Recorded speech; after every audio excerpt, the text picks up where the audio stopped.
अनिल जी, बहुत स्वागत है आपका आज तक पर। लेकिन सबसे पहले मैं आपसे एक सवाल जानना चाहूंगी कि अरविंद केजरीवाल ने कुछ देर पहले प्रेस कॉन्फ्रेंस में यह आरोप लगाया कि उनके कोटे की ऑक्सीजन दूसरे राज्य इस्तेमाल कर रहा है, जिसमें हरियाणा का नाम भी आता है। नहीं, देखिए, अरविंद केजरीवाल जी को मैं कहना चाहूंगा कि ऐसे समय पर वो इस प्रकार के अफवाहें मत फैलाएं। हमारे हरियाणा में हम किसी की ऑक्सीजन नहीं रोक रहे हैं। जो हमें एलोकेशन हुई है कल और जो पानीपत प्लांट में हुई है, हमने बकायदा उसका रोस्टर बना दिया कि 2 टैंकर दिल्ली के भरे जाएंगे, उसके बाद 1 टैंकर हरियाणा का भरा जाएगा, और क्योंकि हमको पंजाब को भी देना है, 8वां 9वां टैंकर जो है वो पंजाब का भरा जाएगा। और उसको हम स्ट्रिक्टली फॉलो कर रहे हैं। हमने अपने वहां पर वरिष्ठ अधिकारी लगा रखे हैं।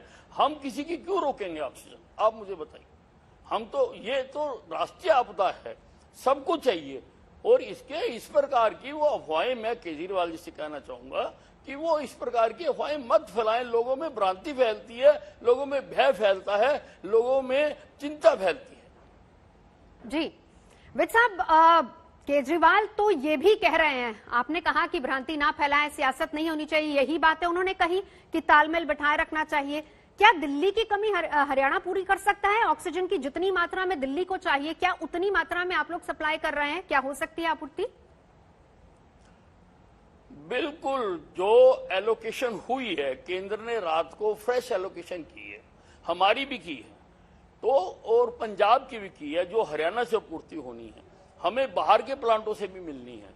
तो जो एलोकेशन की है, एक जो लीटर है वो हम दिल्ली को देंगे, हम किसी की रोकेंगे नहीं। बिल्कुल।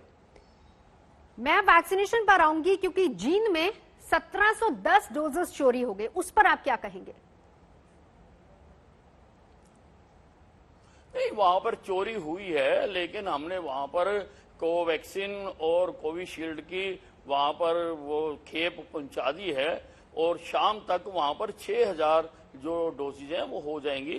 हम काम को प्रभावित नहीं होने देंगे। अब चोरी हुई है, सीसीटीवी कैमरा में वो जो चोर हैं वो आगे हैं। पर सर, वहां तो सीसीटीवी कैमरा लगा ही नहीं था, यही तो बड़ी बात है। अस्पताल प्रशासन और पुलिस यही कह रही है, पुलिस प्रशासन यही कह रहा है कि सीसीटीवी नहीं था वहां। सीसीटीवी कैमरा लगा हुआ है, और सीसीटीवी कैमरा नहीं जी, नहीं, सीसीटीवी कैमरा लगा हुआ है।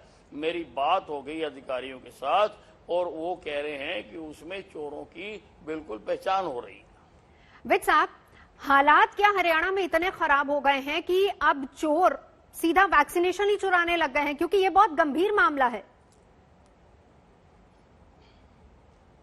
नहीं, देखिए, अब वैक्सीनेशन से किसी को क्या लेना, अब चोर की क्या मानसिकता थी हमको मालूम नहीं है। वहां पर और सामान भी पड़ा हुआ था, उसने किसी को टच नहीं किया है।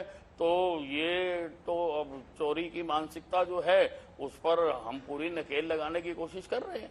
यही बात विद साहब मैं आपसे जानना चाहूंगी कि स्थिति क्या है, किस तरीके से कंट्रोल होगी? खास तौर पर अगर दिल्ली लॉकडाउन हो जाती है तो फिर जो पड़ोसी शहर है फरीदाबाद, गुड़गांव, वहां पर इंतजाम कैसे है?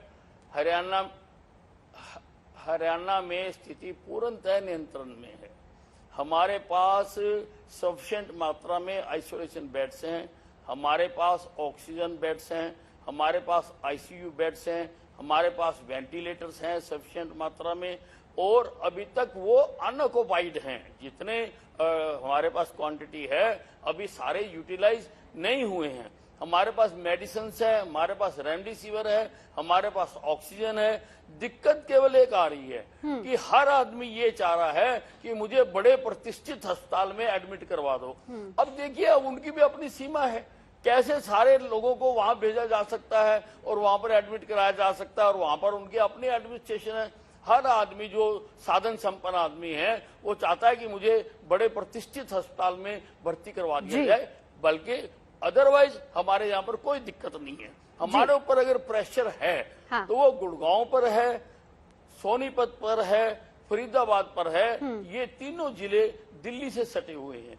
मेरे जितने टोटल मरीज हैं, आधे इन 3 जिलों के हैं, और बहुत बड़ी संभावना हो सकती है क्योंकि दिल्ली में बहुत किल्लत बताई जा रही विद है, साहब, वहां के बिल्कुल। मरीज आ रहे हों, लेकिन आगे तो आगे जी। मरीज तो मरीज है, मेरे देश का मरीज है, जो विद भी साहब, आएगा बहुत मैं बहुत उसका बहुत इलाज बहुत करूंगा। धन्यवाद।